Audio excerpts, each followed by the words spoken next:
So Harold and Agnes are right there. Harold was the first one buried here. And he was buried in Mansfield, but then they brought him back here. I'm not sure when, and buried him here. Well, the stillborn was probably... Now, we don't know if that headstone right there, if there's actually anything underneath, or if they added that later.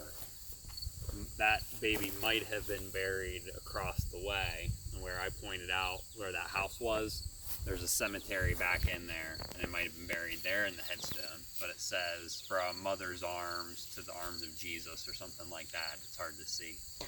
So this is Harold's baby? Yes, yep. Huh. 1931, so it would have been kind of in the middle.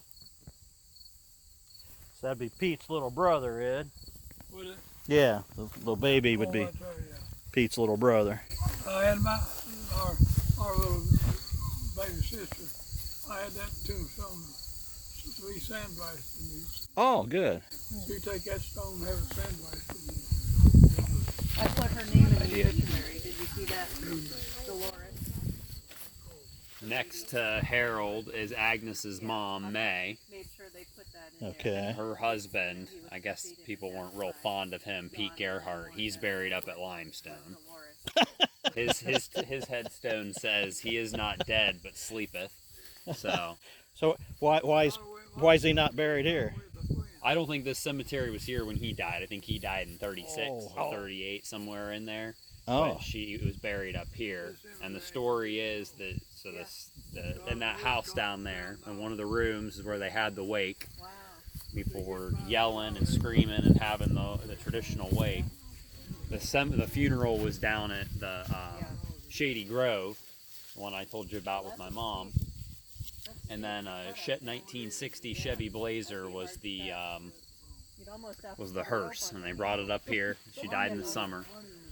And then the only other thing I've heard about that funeral is they dug up the grave, and the man came with a shovel and a pickaxe and started digging the grave, and he got about 4 feet down and hit stone, and then had to start with a pickaxe to get through the stone to get further down. And are you talking about here or over Right there? here. Right here. And Really? Granny Porter apparently said, "Oh, send that poor man up some food. He's up there digging the grave." Matt, what condition was the cemetery in when you started maintaining it? It was about up to here with things, and you can see the tree in front of that great big gravestone right there was all grown up. So we cut that back, sprayed it down. The fence was all overgrown, so we come out and spray it. We had a burn pile about 6 foot high over here with just brush and things that we had cleared out from around the fence. Well, it looks good. It looks good. Well, it gets mowed at least once a month, and we had it mowed this week for the reunion. Is Cecil Hanshaw the one we talked about, the moonshine one? That's the legend. He was a moonshiner, and he married Doris. And Doris is not buried here. That was his first cousin. But a lot of her kids are, and her first husband is buried here, David Klein. So both of her husbands are buried here, but she is not. She's in Minnesota. So Cecil's the one that made moonshine, and was it Cecil's wife that called the law? That's what we heard, yeah. Cecil's wife called the law on him. Well, he's still got a cross on his tombstone, so. And then Harrison Hanshaw here is May Gerhardt's brother. Ah, Harrison and Ode is what they called her. okay. I think Adrian is another brother. Okay. So the sign over there says resting in place of Porters, Gerhardts, and Hanshaws. Did you put that sign up? Yeah, we got that sign made. Okay, yeah, that looks great. My uncle George Hauser and Aunt Marsh paid for that sign, and we got it put up. We come back once a year and clean it up, and then I pay somebody, and the family chips in to mow it once a month. Oh. They mow it real low. Billy Henderson comes out and does it for us. So Matt, what other stories do you have about the folks buried here? Well,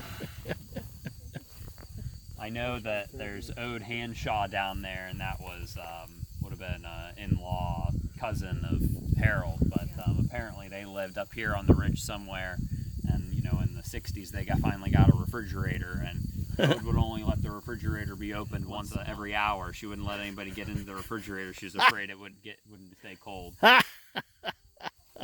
And then my Uncle George just told me a story at some point, but there was another of the Hanshaws that Granny Porter called them real hard-living people, and said that she would cook up whatever she was cooking, and they had these oil cloths that they put on the table. They'd pour out the food on the table, and they didn't have any silverware, so they would just sit there and eat it with their hands. And who did that?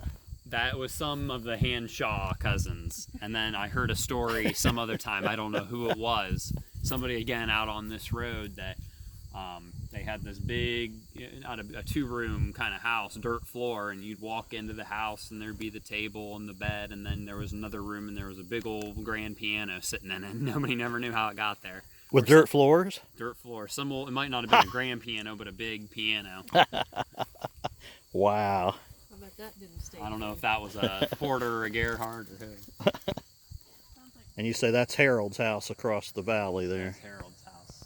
I don't think anybody's living in it, but there's a trailer next to it in that family. But there's a barn back there that I think Harold built. And Oh. there's a well on the back right corner of the house that Harold dug. And apparently when he was digging down there, he came across a vein of coal Oh, while he was digging. really? Now, does any of your family own the house? No, it's owned by, I think the family's name is Bauer.